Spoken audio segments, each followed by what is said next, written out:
Our special guest for today, his name is Vanilla. He's my vanilla ball python. He wants to be camera shy right now. But he normally loves the camera. He poses and everything.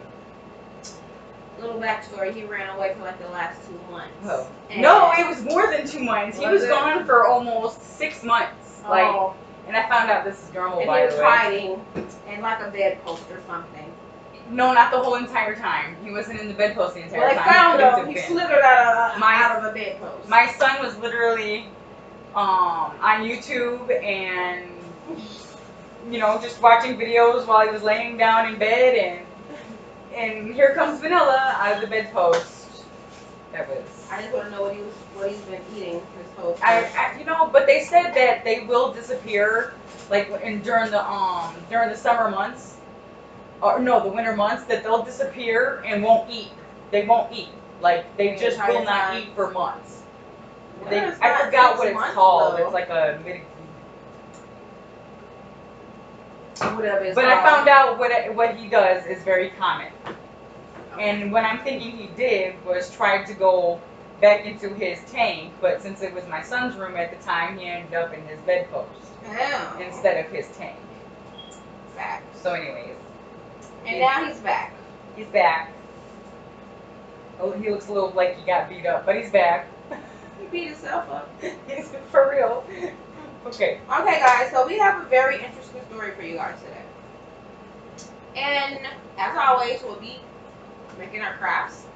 Here are some of the things that we've made. And are up for sale, so if you would like to purchase them, yes, let us the know. YouTube page, all of our pages will be linked in the bio. You guys can purchase them. Yes. So today we're going to be talking about the Bhatia family. Okay, so they are in India, so we're not going to even try to attempt their names. We're going to chop them up. But it was 11 members of this family. They all committed suicide. That you will say that because we'll get to that towards the end. But okay, so the family consisted of 11 family members. They ranged from 77 to down to 15. It was said that the 15-year-old is the one that was the mastermind behind everything. I thought it was the youngest. The youngest boy. The 15-year-old was the youngest son. Yes. As far as like the oldest youngest son. You mean like the 30-whatever-year-old? Yes, not the 15-year-old. I think it was the oldest youngest son, not the 15-year-old.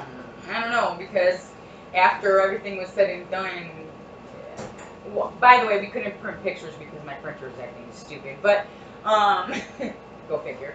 But the youngest son, the one that they showed the picture of, when they were saying or trying to accuse him. Which one are you working on? I'm working on the pieces. Okay, the pieces. Okay, so that son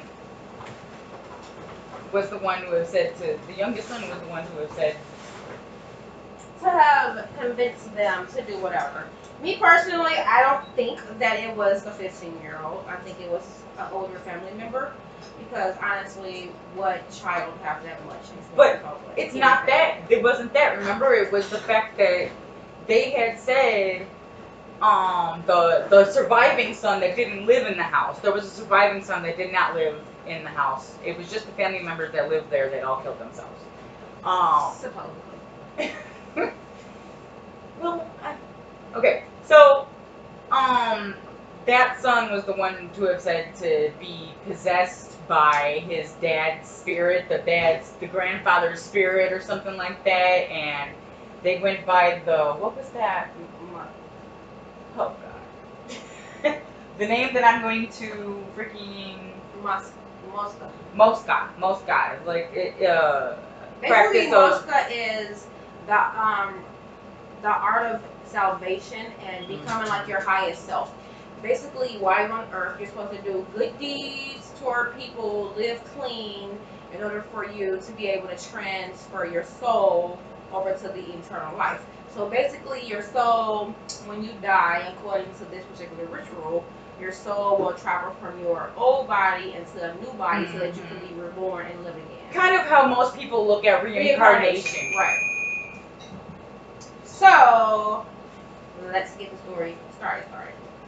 So, on June 26th, the eldest... I would say from June 26th to, let's just say from June 26th, because we can't get these names right, to the 30th. Different family members were seen doing different things. Like one was getting stools, one was getting some kind of the cloth and the tape. The cloth and the tape, which they were found. Right, they were seen meeting with priests to it was about one of the rituals. Puja, because puja is to be done before the actual Maska ritual. Which we could. So basically, each of the family members were seen doing something prior to the ritual.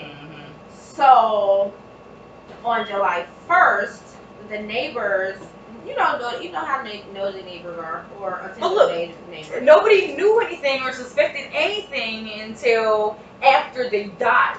Nobody knew or suspected anything. Right. Then, of course, like, you're used to seeing people. But they didn't know they even disappeared or, nothing happened until they didn't go to church. They didn't, you know what I'm saying? Like, which didn't take long because they were seen all the way up to, like, the 30th, and then they were found on the 1st. So there's not even, like, a big gap within, like... Well, I know, but remember the ritual, part of their ritual rules that they had was... Right. Yeah, but they was Tuesday or Thursday or said something right. like that. So I feel like they saw them probably at the beginning of the week, and then by the end of the week they were dead. What's crazy though is they said the 30th was the last time somebody was seen, and the 1st is when somebody was found. So that's like 2 days. They didn't even do the ritual properly if they were supposed to go by what those rules stated. No, they were probably preparing for it though.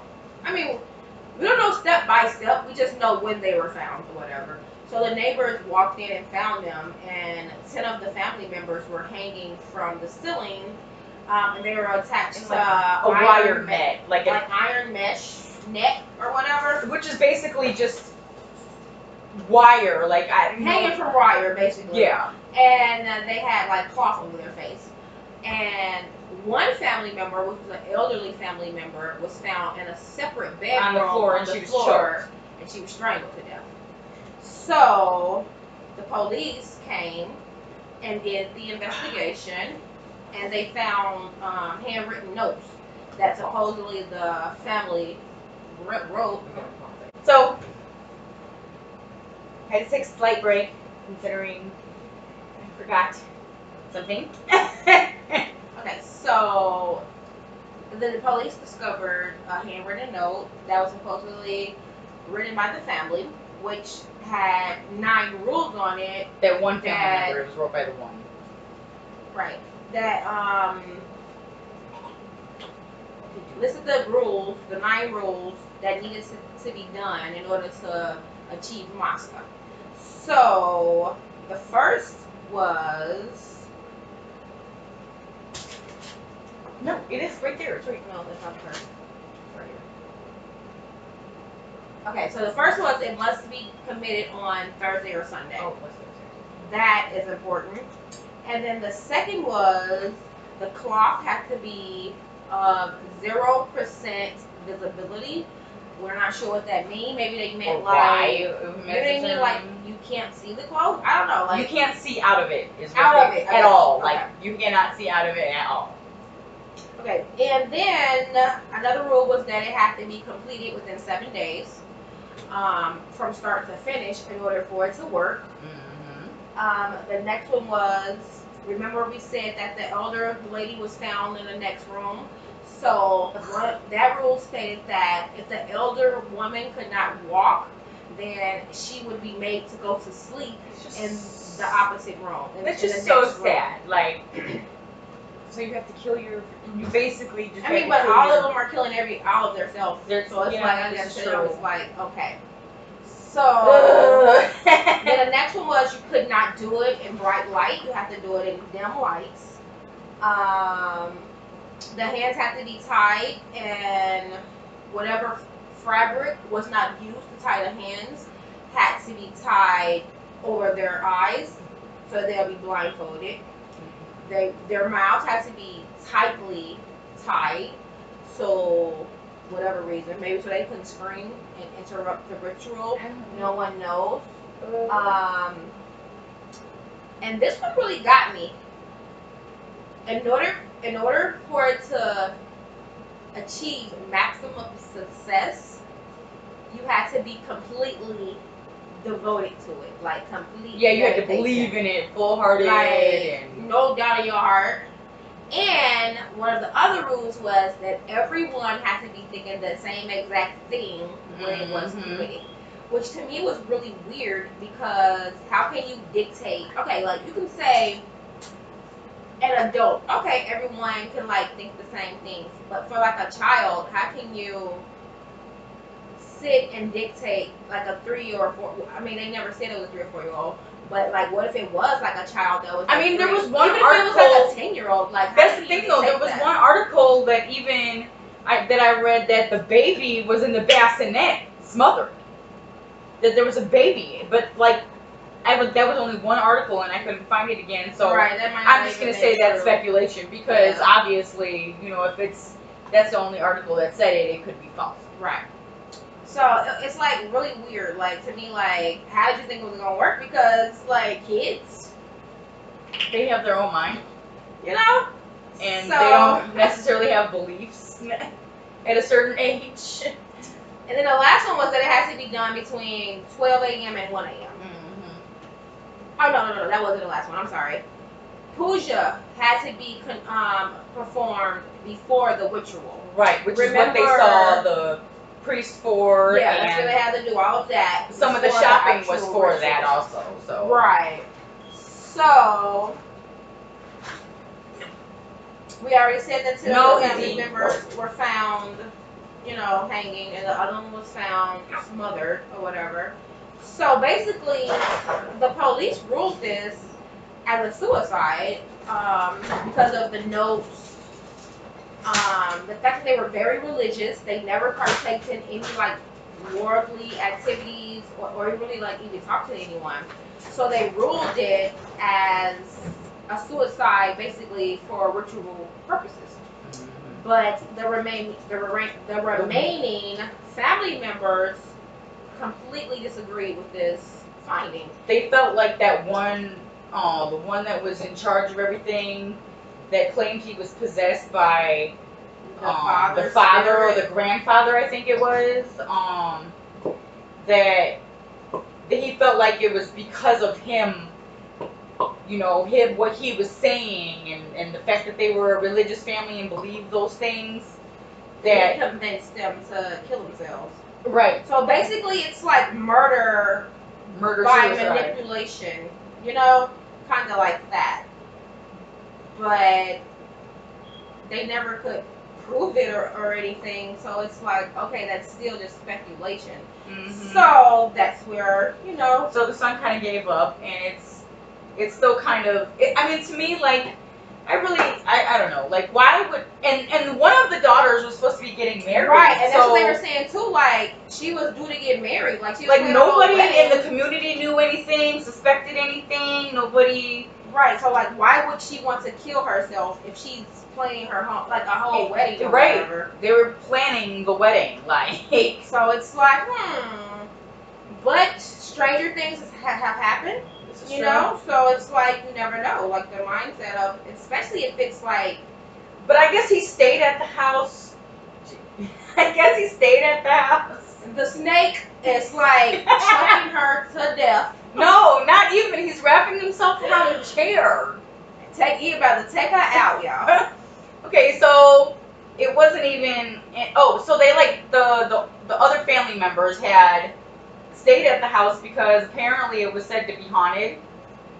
So like that was like another, you know, another thing of him feeling like it wasn't true.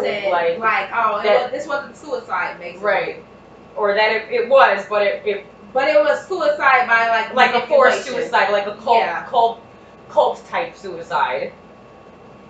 Like, what was that? The Jones. Like Jim Jones. Yeah, Jones. Yeah. They didn't drink Kool-Aid though, y'all. We could talk about him Because on the other episodes. they ain't drink Kool-Aid. They did way worse to themselves. Because I could never. Hey, you can release me now since you have my chair. But yeah, so what do you guys think? Oh, and it's also what we just covered. It's also a documentary on Netflix. If you guys want to go check it out. I just felt like it was a really interesting story. What was the name of it so that for reference? I can look it up.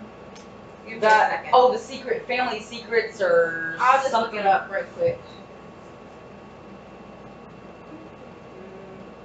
But it to me it's like bizarre because like was he really possessed by his? I mean, you know, like she said, stranger things have happened. You know what I mean? Like was he really possessed by his grandfather's spirit or like what was really going on? You know what I mean? What? Like, House of Secrets. That's the name. House of Secrets.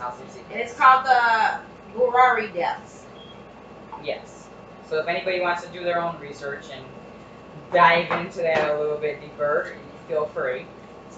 But yeah, I felt like this was a pretty bizarre, interesting story. But it also like ties into how people can be brainwashed to do things. That and you know, like a lot of this, like a lot of the different things that they were talking about is part of the Indian culture. So like in some sense, that's why they were believing. You know, that's why the family believed him because the father was that grandfather was a religious person, and they were a religious family. So felt like that practice was, you know, valid.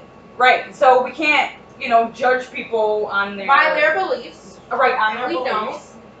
Don't. We all believe in what we believe in, and if that's what we choose to believe in, then that's valid to us in our lives. So, unfortunately, unfortunately, we feel like what happened to them is a tragedy. But if it really was, if it really was something that they believed in and wanted to happen, then to them it's not a tragedy. Like it was something that was free of them. So of course, us looking in, it looks like it's bizarre because it's not something that our culture. And in some cultures, it's more honorable to kill yourself than it is to let anybody else kill you. So people will kill themselves because exactly. So it's like to each their own.